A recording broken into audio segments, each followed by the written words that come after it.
Timothy was someone that Paul took under his wing, like a spiritual son, right? And so it's a book about encouragement, um, encouraging Timothy because he was like this young leader, and obviously God assigned Paul to him to develop his gifts. Um, and so there's something that stood out to me. So let me read it. Timothy, he was having a hard time, the backlash and stuff that he was facing being a teacher of the gospel. And because he was experiencing some backlash and opposition, it kind of caused him to retreat. Oh my God. I'm gonna take a break from eating up and get this out, okay? I told y'all I got saved when I was 19 years old, but I did not live my life for Jesus Christ for a lot of those years, for at least 20 of those years, right? It wasn't until 2020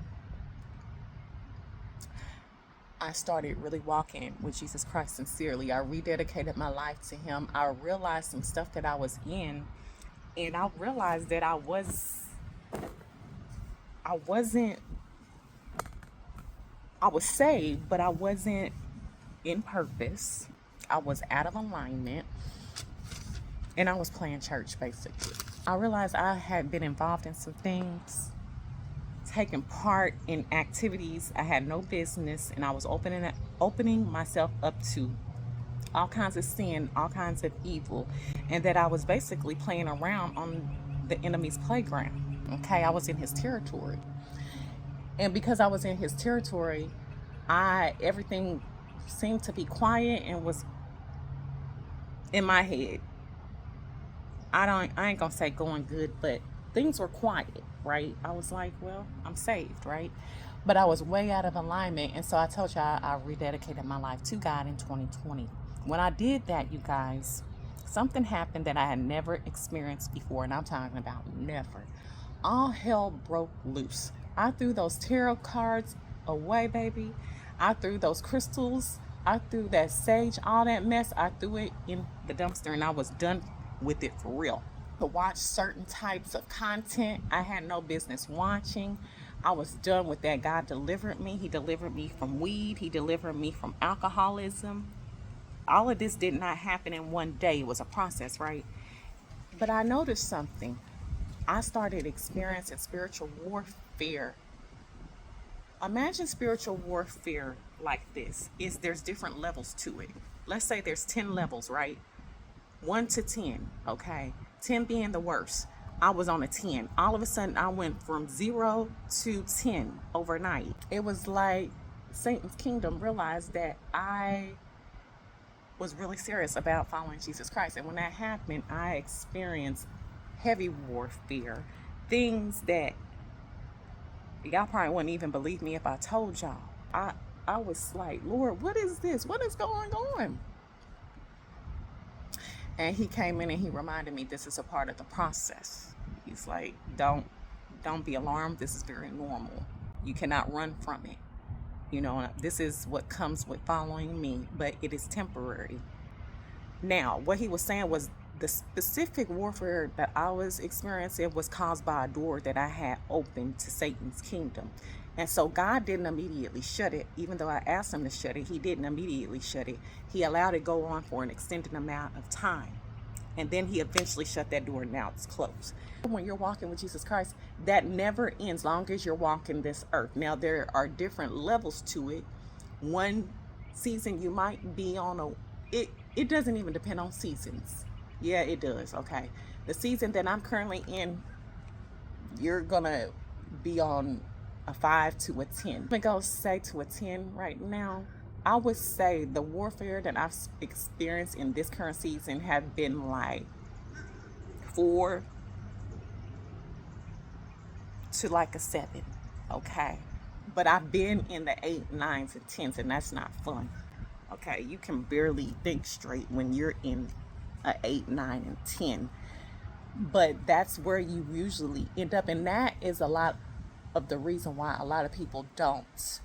They drop out, they fall by the wayside, or they just don't want to touch it all together because they know they see their family members or they see friends or they see people that they know started following the gospel, and they see how their lives have changed, and so they don't want anything to do with it. But I'm here to tell y'all that it's normal, okay? And that your life will not always be on an 8, 9, or 10. Okay? Some of y'all might be in an 8, 9, or 10 right now, or you're getting ready to go into an 8, 9, and 10. I'm here to tell you it's temporary. It won't last forever, okay? And so Paul knew that Timothy was facing this opposition, and he was trying to encourage Timothy to stay loyal to the gospel, right? Stay loyal. He showed me something in 2 Timothy chapter 1. Let's start at verse 15.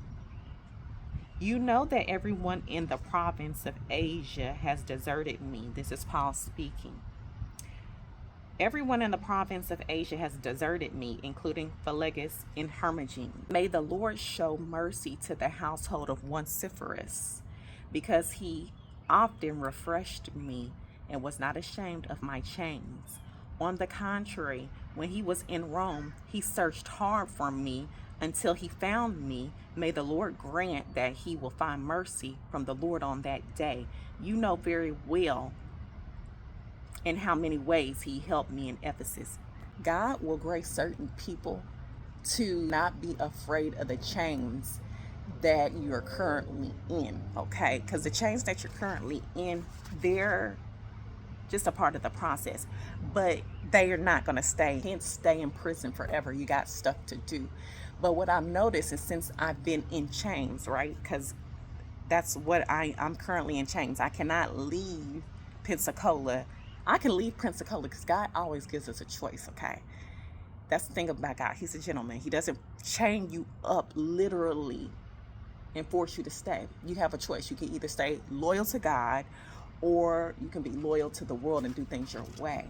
But God will send people, certain people to you to not be afraid of the chains that you're in, because what I've noticed is that when you first really start following Jesus Christ sincerely, for real, people will be afraid to come near you because they see the chains that are on you. They see how you're suffering for the gospel, and they don't want anything to do with it, right? They'll be ashamed to be near you. What they'll do is that they may text you on the low, they may email you on the low, but out in the open, they don't want to be near you, right? They clearly see that you are really sincerely following Jesus. And they know that following Jesus Christ comes with a price, and so they don't want to be near. They just want, some people just want the benefits of following Jesus Christ, but they don't want to go through the suffering. They don't want to go through the process. They don't want to be put in chains. They don't want to be associated with you. But as soon as those chains fall off of you, don't be surprised when these same people want to come and be around you, okay? I'm not telling you to hold a grudge against them. I'm not telling you that. Forgive them, show them grace, show them mercy, and just use wisdom and guidance from God on how he wants you to navigate. Okay. And so God had graced somebody to come and refresh Paul. Paul says, may the Lord show mercy to the household of Onesiphorus, because he often refreshed me and was not ashamed of my chains. There have been people on this journey, they're very few and far in between, you guys, that have been a blessing to me. There was one person that hugged me out in the open. Because usually when you're houseless and you're living out here like this and you're a follower of Jesus Christ, people don't want to be near you. They don't want to be associated with you. You are seen as an outcast. Don't go near him. Don't go near her. They don't want that poverty to rub off on them. They feel like poverty is a disease that's contagious, and they don't want to be associated with it. A lot of times they think that they're better than you because They feel like they have things that you don't have. Um, and so he will grace certain people to come and encourage you, refresh you, to strengthen you. They will see you exactly how God sees you, and they won't be fazed by what you're going through, probably because they've been through it themselves, right? It says, Paul says, he was in Rome. He searched hard for me until he found me. Some people will feel a responsibility to make sure that you're good. They'll feel a responsibility to make sure that you have the things that you need, that you'll be encouraged. May the Lord grant that he will find mercy from the Lord on that day. So Paul is basically speaking a blessing over these people that was a major blessing to him when he was in chains. They didn't have to help Paul in any kind of way, but they felt some kind of responsibility, probably because God assigned them to Paul to make sure that he had the things that he needed: encouragement, strength. May the Lord grant that he will find mercy from the Lord on that day. To me, that sounds like on the day that Jesus either returns, or the day that you go before the throne when your number is pulled, right? Maybe in a day of destruction, okay? A day that the world is tested. Have mercy. There's been so many times I've spoken a blessing over certain people that have really gone out of their way to be a blessing to me. And I'm like, Lord, I don't know what's getting ready to come up on the world you're getting ready to do, but please make sure these people are taken care of, because they did things for me they did not have to do. I've had people that given me food, money, bus passes, all kinds of things. It may just be a simple word of encouragement. It may be like this bike sitting here, okay? I will ask God, no matter how they feel about me, I will tell God to literally make sure that they're good no matter what is coming upon the world. Because the Bible says, when you do for one of these, Jesus said it himself, when you do unto one of my disciples and you take care of my disciples, you're basically doing it unto me. But Jesus sees it as you're being a blessing to him. He does take it serious, and I just pray that people will always have the things that they need, right? And so, you know very well in how many ways he helped me in Ephesus. So many ways people have been a blessing to me on this long journey that I've been on. And when I tell y'all that people like this are very few and far in between, you guys, Pensacola is very different, you guys. It's different than any place I've ever been. There's a lot of drugs.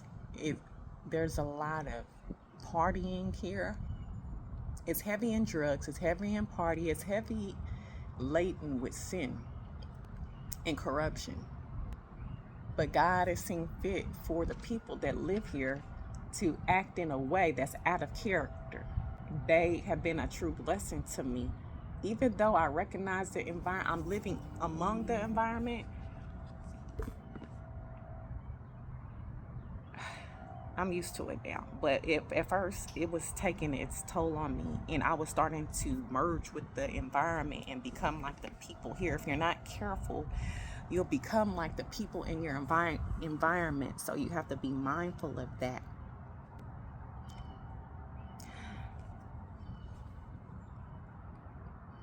If you're thinking about walking with Jesus Christ, okay, understand that it does come with a price. You cannot sincerely walk with Jesus Christ and think there's a way to go around the suffering. There's no way around the suffering, but I will say it doesn't last forever. But spiritual warfare is forever. Okay, you're just going to have days where it's worse than others, and then maybe God will put you on a 1 or 2 for an extended period of time. I don't know. It just depends on your journey, right? It just depends on your journey. But if you're involved in things and you're in Satan's territory, I'm gonna tell you this: you got open doors, and Satan literally has legal jurisdiction, permission, because you're giving it to him, to Good morning.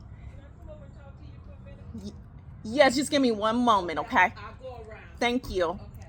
He has legal permission to come into your life and wreak all kind of havoc. Why? Because you're giving him permission to, because of the things that you're involved in.